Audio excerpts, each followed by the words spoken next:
When in your classrooms everything goes according to how everything's supposed to be?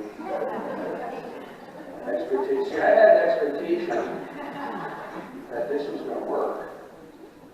And then I created an expectation in my mind and didn't share it with my PowerPoint.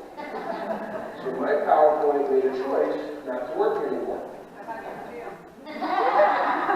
Well, I could be upset about it. Someone asks, how do I feel? Or what I do is, I say to myself, the expectation in my mind is this. I'm the only one responsible for my own happiness, so I choose to remove that expectation, and we're just going to wing it and see what happens, and now I don't care anymore, I'm not upset.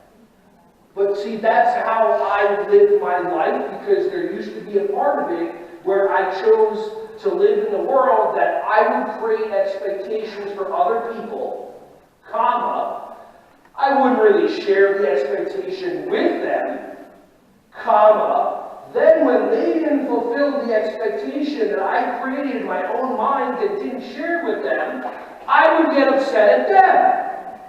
How dare you not psychically read my mind and know every single thing that, right? It's insane, but we do that. That is one of the reasons why we are so upset at some times. How many of you have opinions? Raise your hand. How many of you have opinions and you know your opinions are right?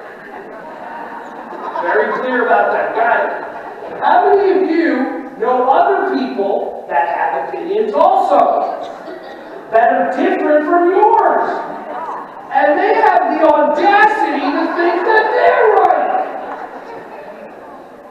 Why am I yelling? I feel like Samuel Jackson in everything we ever did. I am